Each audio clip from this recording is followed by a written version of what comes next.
जय हिंद, वंदे मातरम। स्वागत है आप सभी का जीएस विद आंसू पर। आज की ये वन शॉट की वीडियो बिहार दरोगा पर भारी पड़ने वाली वीडियो है।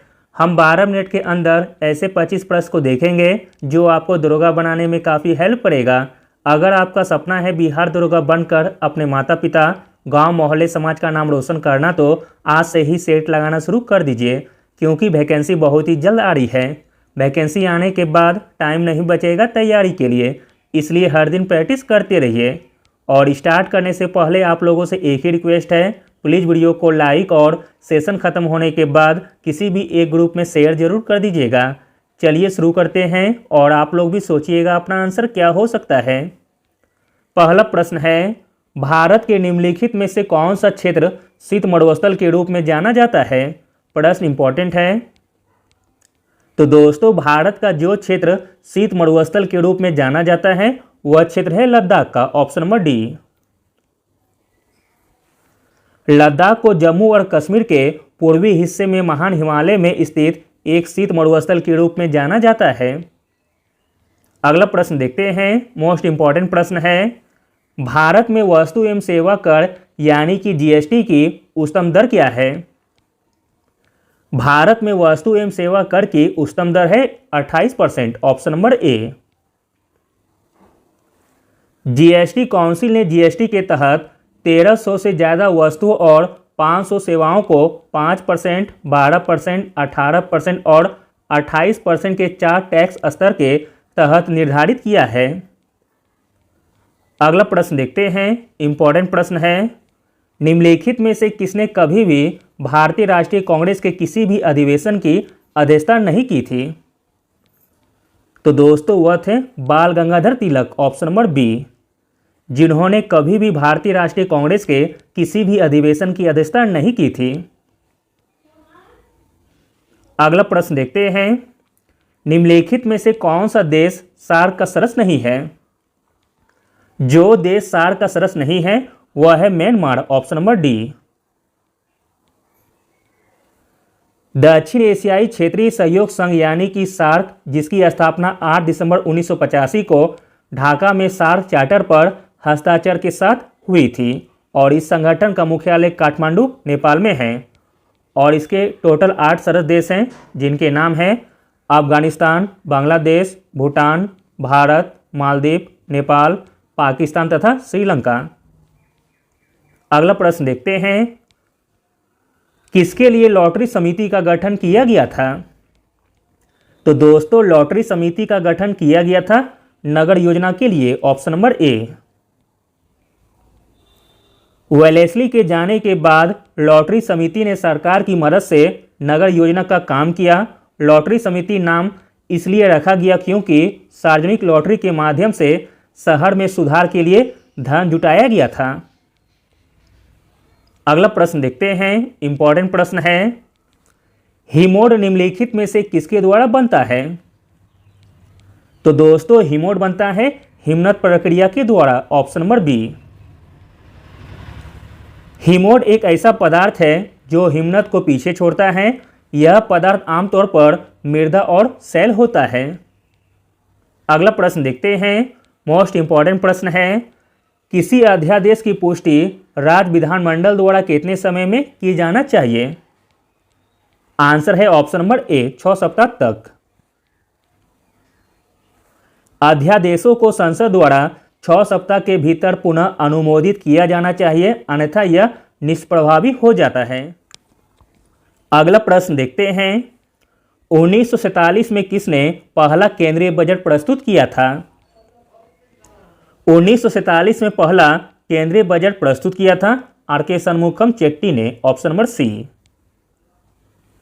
स्वतंत्र भारत का पहला केंद्रीय बजट 26 नवंबर 1947 को आर.के. शनमुखम चेट्टी ने प्रस्तुत किया था, जबकि गणतंत्र भारत का जॉन मथाई ने प्रस्तुत किया था। अगला प्रश्न देखते हैं, निम्नलिखित में से किस वर्ष में भारत ब्रिटिश ताज के प्रत्यक्ष शासन में आया था। भारत ब्रिटिश ताज के प्रत्यक्ष शासन में आया था 1858 में। Option number B. अगला प्रश्न देखते हैं, मोस्ट इंपॉर्टेंट प्रश्न है। निम्नलिखित में से कौन सा अंतर्राष्ट्रीय टेनिस टूर्नामेंट घास कोर्ट पर आयोजित किया जाता है। तो दोस्तों घास कोर्ट पर आयोजित किया जाता है वह टूर्नामेंट है Wimbledon open, option number A. Wimbledon दुनिया का सबसे पुराना टेनिस टूर्नामेंट है।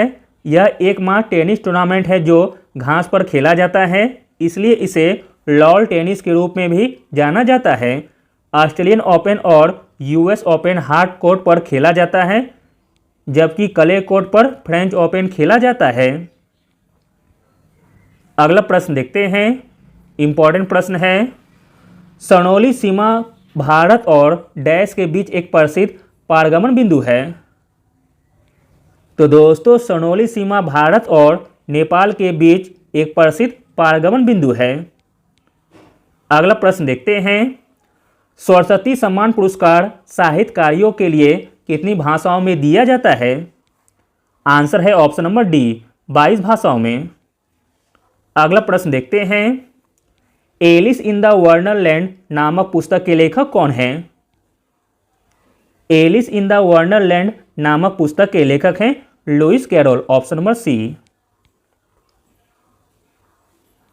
अगला प्रश्न देखते हैं, निम्नलिखित में से किस पुर्तगाली गवर्नर ने ब्लू वाटर की नीति पेश की थी? तो दोस्तों वह पुर्तगाली गवर्नर थे Francisco de Almeida, option number B, जिसने ब्लू वाटर की नीति पेश की थी। पुर्तगाली गवर्नर फ्रांसिस्को डी अल्मीडा ने ब्लू वाटर की नीति शुरू की थी, जिसका कार्यकाल था 1505 से लेकर 1509 तक। अगला प्रश्न देखते हैं, मोस्ट इंपॉर्टेंट प्रश्न है, मोजाबे डैश में स्थित रेगिस्तान है? तो दोस्तों मोजाबे रेगिस्तान स्थित है अमेरिका में, ऑप्शन नंबर डी।